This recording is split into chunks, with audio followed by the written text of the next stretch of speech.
Are you looking to provide a better sales presentation and process for your technicians and customers? What's up, blue collar business owners? Welcome back to the Blue Collar Prosperity Podcast. I'm your host, Paul Maskler, where we focus on helping guide you to have a prosperous blue collar business. Today, we have with us David Zhao. David is the co-founder of Pika, building the next generation sales platform for home service contractors. Before starting Pika, David was an AI researcher at Microsoft, Stanford, and the VA, and led product management for utility services at Google. So that is David Zhao. Welcome, David. Thank you so much for being here. What is going on today?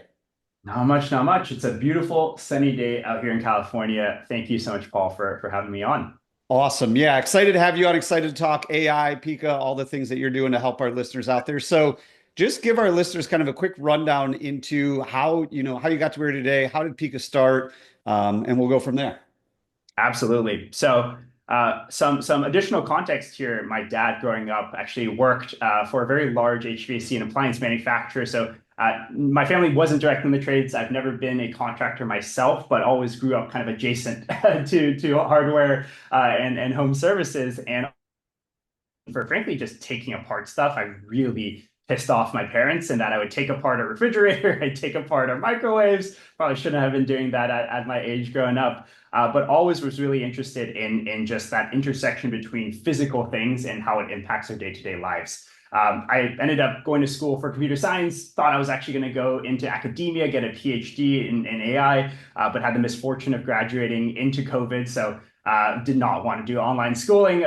So thought I'd try my hand at entrepreneurship, learned a lot. It didn't go super well. So ended up needing to pay the bills. Went to Google, was a product manager there for about 2.5 years. And that's how I kind of got my way into the HVAC and the trades world.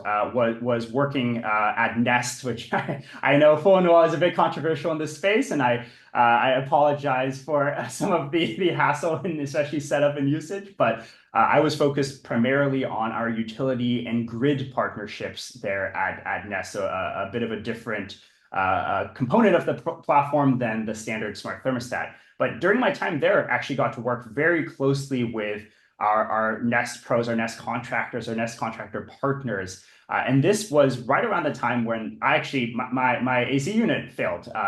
Hottest day of the summer out in California. I was really uncomfortable. And I just remember calling a bunch of folks in to my house. I made the mistake of going onto Thumbtack and Angie and got a bunch of folks who just came in, absolutely highballed me on price. But one thing I noticed was that it was primarily pen and paper. These were incredibly affable, just great people. I had great conversations. But when it came to actually selling to me, when it came to actually giving me a presentation on what their proposed solution was, it was just pen and paper. And to me, that was crazy, right? Everything else you buy, whether it be online purchases, even in-store purchases, it just feels like a nice sales experience. You feel handheld through the process. You have full visibility and understanding. But when it came to buying a new HVAC system, it was surprisingly opaque. It was pen and paper and was very technical heavy. I mean, it is an incredibly technical trade, but as a homeowner, and at that point, I didn't have a lot of domain knowledge in the space, I was kind of lost. So that was one of those big genesis moments of, hey, like they're best in class cannot be paper. Best in class cannot be a PDF. What if we build a better operating system for contractors to actually sell? Let's help them grow their business and let them focus on what they're amazing at, which is that in-person relationship, not doing the back of the envelope math or calculations or Google searches and writing stuff on pen and paper. So that was kind of the early innings of Pika. Started it just about a year and a half ago, and it's been a fun ride so far.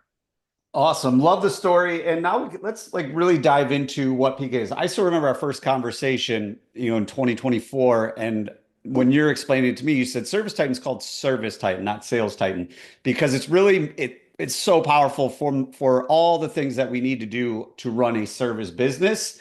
However, even as you noted, if you are a customer on the Service Titan side, it is still a little bit clunky. If you're a service tech on the Service Titan side, it's a little clunky. And to me, one of the biggest frustrations as a previous owner of a company in the trades is like we never really knew what the service techs were going through from a sales standpoint because we couldn't duplicate it on our end of like, well, what does it look like on tap? Unless we're out there physically sitting with them, they can't just be like, hey, go in and look at this. So how does Pika kind of take all the powerful things of Service Titan or CRM, and how do you make the sales process better, not only for the technicians, but like in your case, the customers as well? What does it actually do?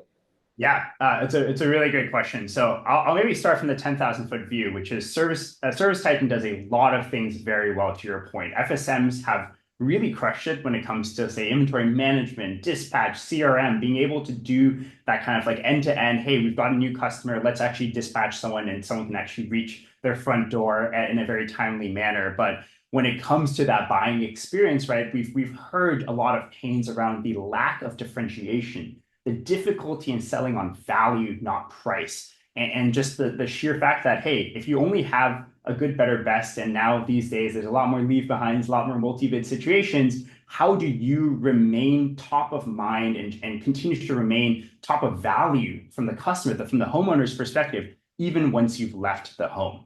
So tying that back to Pico, we've got two products out today. One is that sales presentation proposal, good, better, best platform that integrates with your FSM, but just builds what we think of as the next generation digital proposal for the options, allows you to highlight your brand, highlight your guarantees, highlight the specs of the different systems, rebates, incentives, energy savings. It makes it just a much more compelling way to actually buy as a homeowner. As a homeowner, you also feel like you have more information. And then we take it a step further, right? So we calculate those rebates and incentives at the point of sale, at the kitchen table. So no more doing all the back of the envelope math. But then we realize it's kind of a pain to go file that paperwork. So then on the contractor side, we do that end-to-end automation of rebate filing, right? So you don't have to think about it. Your install coordinator doesn't have to do a amount of paperwork every night. And in fact, you just get that direct deposit back into your bank account without you really having to think about it. So it's time saving, it is differentiation at the kitchen table, and the impact that we drive now across the folks we work with in 21st states is an increase in close rate and average ticket, right? Because at the fundamental core of it, we know that that is critical, right? And it's important to be able to differentiate and pitch customers on that best option versus the good or the better. Yeah, and I love when you articulate the difference between value and price. And a lot of times it is hard to articulate that value when we're just looking at an iPad and there's like this random picture that pops up with our good option. Or better option might be a picture of something totally else, and then with a personalized sales process, sales presentation that's digital, the client can go through there. From what I'm gathering, the client can go through there and be like, wow, this is exactly for my home. These are the rebates I could get, and all the things. And then on the back end side for the technician in the company, it's all handled as well. Because being a former owner of a trade company, a lot of times the rebates aren't even worth our time, because it's like we got to do all that just to get, I got more important things to worry about. So that's phenomenal. I love everything you're talking about. Obviously, a lot of this is powered by AI. You have a background in AI. That's been the hot thing to talk about in the last 12 to 18 months. There's pros and cons of AI. There's new ones coming out every day. In your opinion, with your experience with Pika and even before that, where has AI been the most helpful when it comes to customer interaction, the sales process? And then on the flip side of that, and we can get into that separately, but sometimes it's just not helpful. But it's just like there's too much AI, too much technology, or it doesn't do what we say. Yeah. So what's your take on AI being helpful and not helpful in the trade process? Yeah, it's a great question, and one that I've spent a lot of time not only thinking about, but also testing out, right? I mean, one of the benefits of software is you can rapidly test these things, and we've been fortunate enough to partner with some great folks who are willing to be those kind of thought partners and brainstorming partners from the get-go. So I'll call out a couple of places where I think AI has been particularly helpful, at least for us here at Pika. The first is around personalization. So you called out, Paul, that it's critical to be able to personalize a estimate and a quote to a customer, especially if it is a large 8, 10, 20, 30,000 sometimes job. Like, the homeowner wants to feel handheld. They want to feel like, oh, wow, this person cares about me. I'm not just like another checkbox or another line item on their to-do list. They actually built this for me. And that's where AI is really helpful, because when it comes to generating text that is personalized, that is human readable, but is able to take in a lot of structured input data, i.e., what is that buying factor, that key buying factor for this particular homeowner? Is it savings because money's tight, or they've got a Tesla in the driveway and environmental impact is top of mind? Generating, for example, that cover letter or that summary that is hyper personalized, that saves time. And it feels really nice as a homeowner to receive something personal like that. Another place really, really powerful is where you also have structured data, but you also have a repetitive process to be able to automate, right? And a perfect example of that is warranty applications, permit applications, rebate applications, right? It takes in information from wherever you're storing it, whether it be photos of the nameplate or information about the homeowner, the HRI number and the HRI match for that specific system. And you've got to put it in somewhere. You've got to put it in an online portal. You've got to fill out a PDF and actually send that out by snail mail. That is where AI is really helpful, because doing that mapping between data input and a structured data output, that's how we're able to really scale our rebate filing platform, because humans are error prone. I mean, as good as we are at critical thinking, when we do the same thing over and over and over and over again, it gets hard to ensure that accuracy. Computers don't get tired in that same way. So that is where we've also found AI to be very helpful, at least here in Pico. On the flip side, though, there's places and everyone, I think there's a lot of discourse around AI taking over the world. I mean, speaking as someone who's been working in it for a while, like, it is phenomenal in a lot of ways, but there are many, many, many failure cases. I see a lot of people try to use AI completely end to end.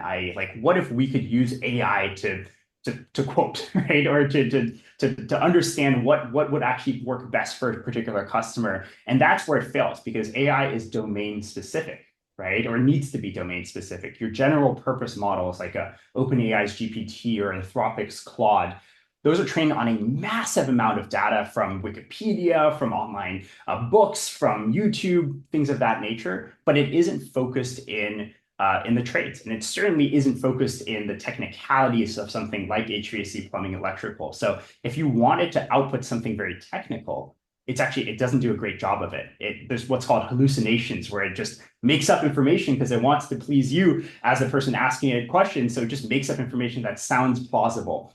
And as a result, what we've seen value in is if you have a particular use case for AI, and especially we've seen a lot of business owners now try to start to create their own AIs to help them in their business, having some ability to either augment it with technical context from your trade, or even what's called fine-tune the model on domain-specific, i.e. like technical information from your trade, that is critical. Otherwise, you're going to get a lot of, honestly, frankly, fake information. That is wild. I didn't know. That's crazy that it'll just, more or less make stuff up just to please you, to make it sound intelligent. It's like a human. Like, that's exactly what a human would do. Like, if they get asked a question and they feel like they're on the hot seat, they're like, I got to answer this somehow. So that's super interesting. So I know since AI's been out, there's been people who are all in, there's people who are all out.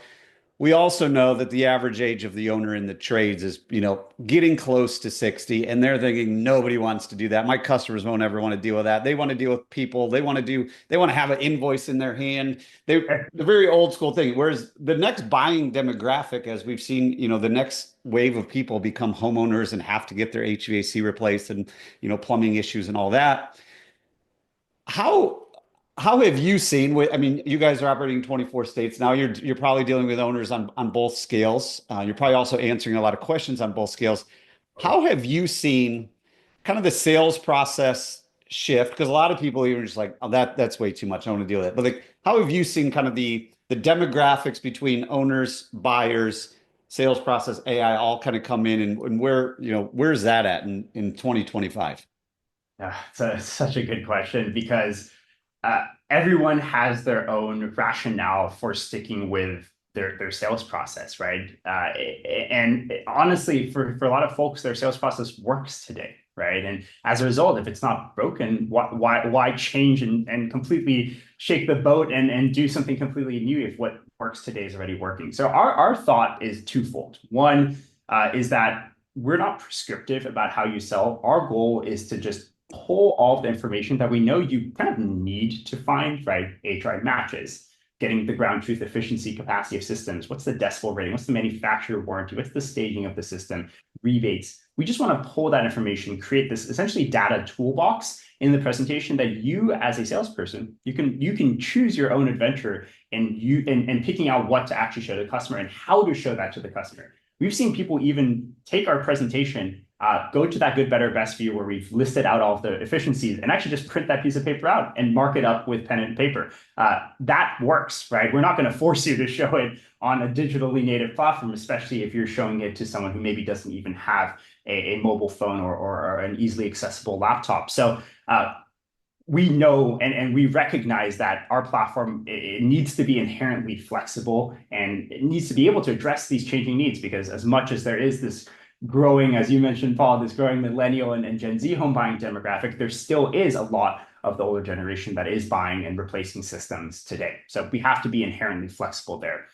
But the second part is, even within the digital side of our platform, our goal is to make it as easy as possible, right? So there is, I mean, as much as pen and paper does reign supreme in a lot of ways, and that human interaction is critical. I mean, as quick aside there, we see Pika as being complementary to humans. Like, we would never want to replace that human relationship element, because especially such a big purchase, it is critical that you trust the person you're buying from, not just trusting software to show you what's best.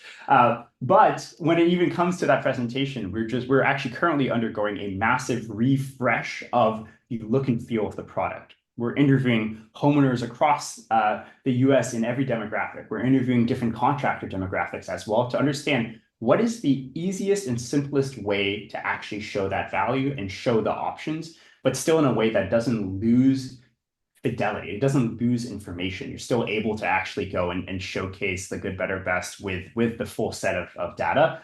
But there's a lot that we can do even in how the customer navigates through the presentation, or how does it appear on your phone versus appear on a desktop, right? How does it look like when it's emailed to you? All of those kind of user experience improvements we find to be critical in being able to, again, be flexible and support all types of buyer demographics, and frankly, salesperson demographics as well. So yeah, so now that we got a really good idea of what Pika does and how they operate, and you guys have been doing it a little bit, you've been doing it long enough now.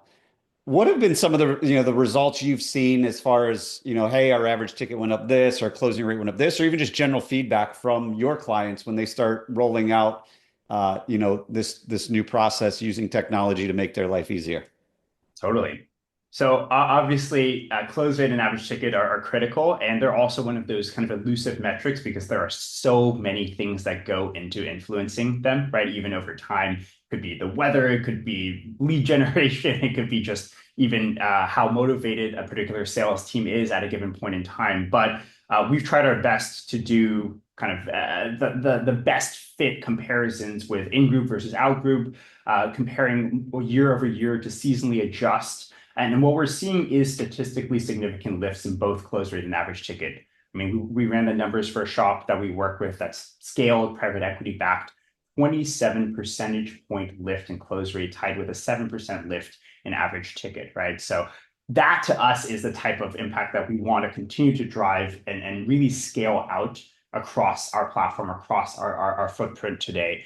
But qualitatively, we've heard two things. One, from homeowners, it's like, hey, I understand what I'm buying now, because you've explained it in more plain English, and it looks a lot nicer and is just a lot more differentiated from the standard good, better, best they're getting from other folks. So it just stands out, right? If you're looking at 5 different quotes, opening up 5 emails, this just looks a lot different. And that does a lot psychologically when it comes to making that buying decision. But also from the contractor side, the actual estimate creation side just saves them time, right? That time saving element is also what is carried over into rebates.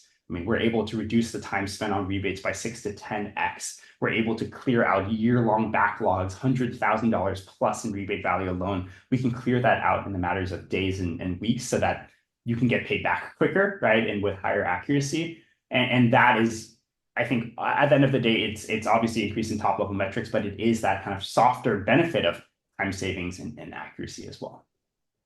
Yeah, no, and I love, when you're talking about comparing other quotes, because if it's a big replacement, especially HVAC, and it's not like in the cold of the winter or the peak of the summer, if it's a shoulder season, hey, we got to get it replaced, they will, call around. And even during the peaks, they might put a Band-Aid on it, then call around. And when you can actually look at something, even if it's digital, to me, it's more tangible than just, a one-page PDF of like, oh, these are the options and this is the price, versus the other one, where it's like, oh, this makes a lot more sense. I know what I'm buying. The other companies aren't doing that. So I'm going to go with these guys because the way our minds work is how you do anything is how you do everything. And these guys have been so great so far. Their proposals are better, and we're just going to go with those guys. So with that being said, we've kind of covered, from start to finish the entire sales process, and how it makes the sales, the technician's job easier, how it makes the office job easier from a rebate, how it makes the customer experience better. Out of all the things we've talked about, and you're talking to people in the trades every day, Kira-san, as we start to wrap this up, if there's one thing our listeners could do within the next 24 hours to move their business forward, whether it's from a technician side, sales side, customer experience side, where do you see the biggest opportunity in any organization where they could just start taking action right away? Yeah.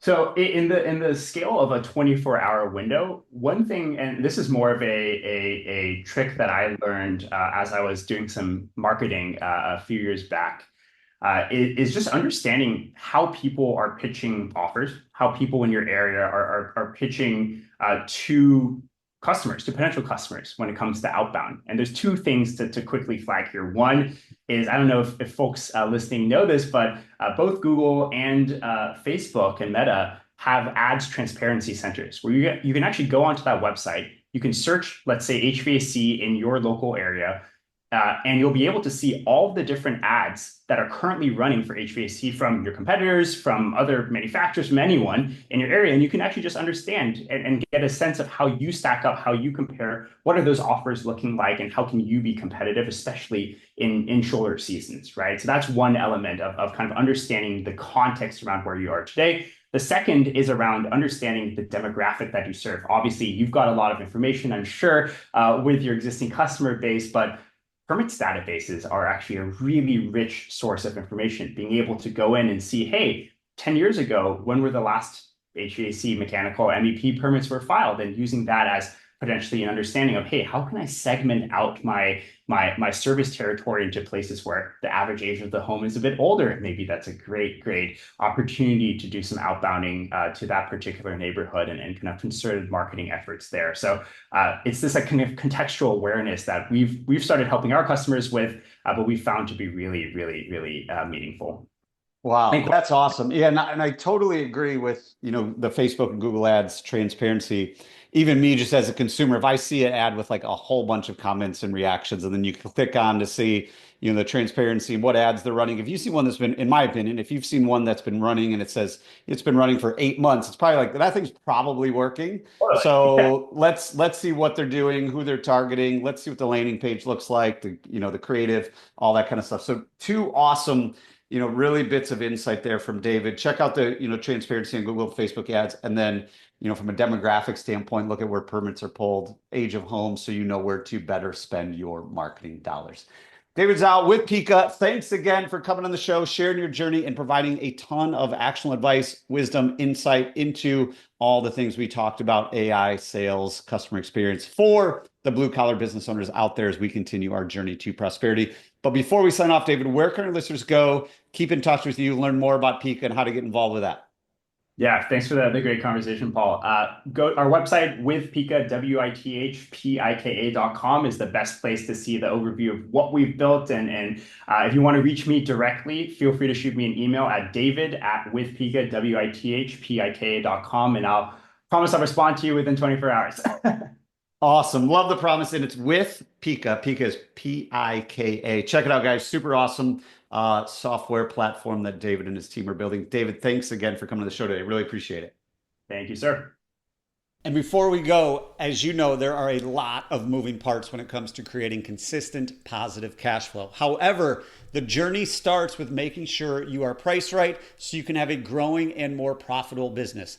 I've created a super easy to use pricing calculator for everyone in the trades. You will no longer have to guess what you should charge. You'll no longer have to call around your competition and see what they charge. This calculator is easy to use and will provide you confidence and clarity that you're actually priced right. It also comes with a step-by-step PDF guide and a video walkthrough. So head on over to thebluecollaradvisors.com/price.